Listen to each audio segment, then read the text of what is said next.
Bonjour, je m'appelle Ella, je suis énergéticienne et lithothérapeute. Aujourd'hui, le sujet, ça va être le subconscient et le conscient. Qu'est-ce qui fait le subconscient et pourquoi on en a très besoin?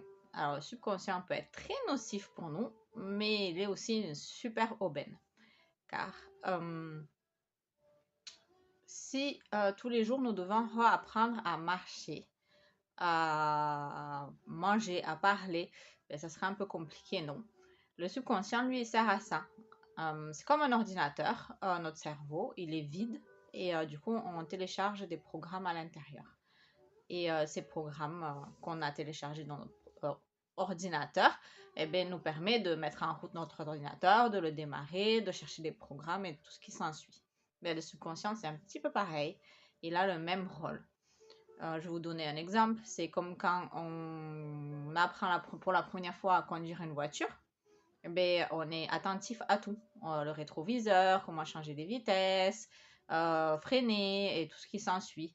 Et petit à petit, à force de le faire, normalement, il faut au moins une 21 fois de répétition avant que nos neurones se connectent et le subconscient a téléchargé ce programme de conduire comme il faut. Maintenant, quand on conduit, eh bien, on revoit notre liste de courses, on pense à autre chose et on vagabonde dans notre esprit. Et ça, c'est le conscient qui vagabonde un peu partout.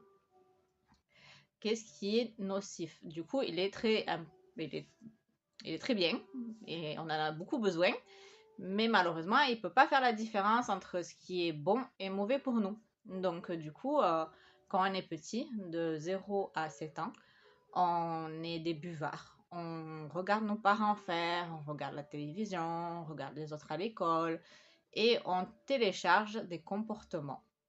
Et on télécharge beaucoup de comportements. Et ça peut être des comportements bons ou des comportements mauvais. Car quand on est petit aussi, on ne peut pas faire la différence. Et même quand on est grand d'ailleurs, on peut continuer à télécharger des choses dans notre cerveau ou dans notre subconscient sans pouvoir faire la part des choses. Parce que notre cerveau, lui, il ne fait pas la différence entre c'est nocif et c'est pas nocif.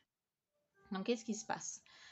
La plupart du temps, on est 95% dans notre subconscient. C'est-à-dire, on n'a que 5% du temps de notre journée où on va être conscient des choses qu'on fait et qu'on va être dans le moment présent. Donc, qu'est-ce qui se passe? Eh bien, c'est que notre subconscient prend le relais et du coup, ben, c'est tous les petits programmes qui sont nocifs, tous les petits programmes qu'on a appris de notre enfance qui ne sont pas bien, ou des fois des bons programmes, bien sûr, il n'y a pas que ça, ressort. Donc, c'est comme si on était un peu en autopilote. Et du coup, ben, on ne vit plus notre vie à fond. On est ben, malheureusement un peu comme des zombies dans notre subconscient et on est constamment en autopilote. C'est comme des fois on peut dire à quelqu'un, ah mais t'es exactement comme ton père ou oh t'es exactement comme ta mère, mais il va être pas conscient qu'il a fait cet acte-là parce que c'est son subconscient qui a pris le dessus et qui a fait l'acte. Et des fois, ben, s'il veut pas ressembler à son papa ou sa maman, eh ben, il va se mettre en colère parce qu'il l'admet pas et il ne s'est pas rendu compte. Donc ce n'est pas de sa faute à 100% parce que c'était son subconscient qui a réagi à ce moment-là et comme un petit robot. Donc, pour pouvoir sortir ces petits programmes qui sont logés dans notre cerveau, il existe des méthodes de nettoyage du subconscient et des méditations aussi pour apprendre à être super conscient.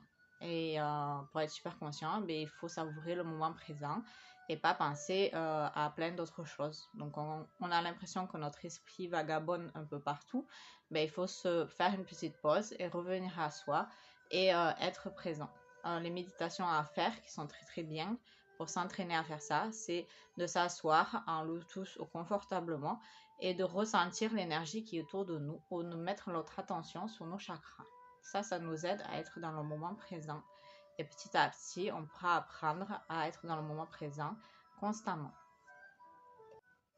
Être dans le moment présent, c'est aussi ressentir l'amour inconditionnel. Je vais vous donner un exemple. Quand on est en lune de miel, bon d'ailleurs les Anglais appellent ça le honeymoon effect. Le honeymoon effect, c'est quand on est amoureux, quand on est en lune de miel, que tout va bien, que la vie elle est belle. Et bien du coup, on est pleinement conscient de notre être et on est en pleine conscience. Tout se passe super bien. Après, on rentre à la maison et les petites routines de tous les jours s'installent.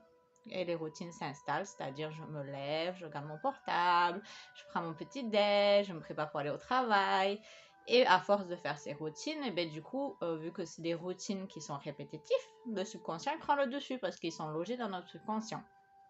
Et du coup, eh ben, petit à petit, on glisse dans cette routine-là et notre subconscient prend le dessus. Et du coup, ben, tous les programmes que l'on a téléchargés dans notre subconscient, ils ressortent. La personne qui est en face de nous, même nous, on peut le remarquer, eh ben, on va se dire, eh ben, t'as changé, toi. T'étais pas comme ça avant. Et du coup, ben, petit à petit, ben, l'amour, des fois, ben, se sépare ou on reconnaît plus la personne avec qui on est parce que du coup, on voit complètement un nouveau visage de la personne parce que la personne est constamment dans son subconscient. Elle vit à travers son subconscient et pas vivre à travers son conscient qu'elle était en train de faire quand elle était amoureuse, que la vie était belle, que tout allait bien et qu'on était en vacances et qu'on savourait chaque instant. Voilà une petite clé pour rester un peu conscient, c'est de savourer la vie à chaque instant, de changer ses petites habitudes au lieu de se lever et de faire la même routine, mais de se lever et changer un petit peu, peut-être rester allongé dans son lit pendant 10 minutes sans bouger, en respirant, en faisant une petite méditation, ou au lieu de faire son lit avant le petit-déj, de le faire après, et de changer petit à petit ses petites routines. Et en le faisant petit à petit, ben, on commence à être un peu plus conscient puisqu'on change un petit peu les choses. C'est un peu difficile au début parce que on n'aime pas l'inconnu. Notre cerveau, il déteste ça. Et dès qu'on change quelque chose, il dit alerte, danger, je connais pas si c'est bien, il faut changer les habitudes. Moi, j'ai pas l'habitude de comme ça, donc je veux rester comme ça parce qu'il est plus inconfortable en étant toujours de la même façon. Et bien du coup, on entraîne son cerveau à devenir un peu plus différent et on entraîne son cerveau à devenir un peu plus conscient tous les jours. Voilà la petite astuce que vous pouvez faire le matin et changer un peu vos habitudes. Peut-être au lieu de prendre cette route que vous prenez tout le temps pour aller au travail, ben, changer un petit peu la route. Et ça aussi, du coup, on découvre une nouvelle route et du coup, ben, on devient un peu plus conscient puisqu'on n'a pas l'habitude de prendre ce chemin et du coup, on ne connaît pas le chemin. Donc, il faut qu'on regarde et qu'on soit plus attentif quand on conduit. Et il y a plein de petites astuces comme ça.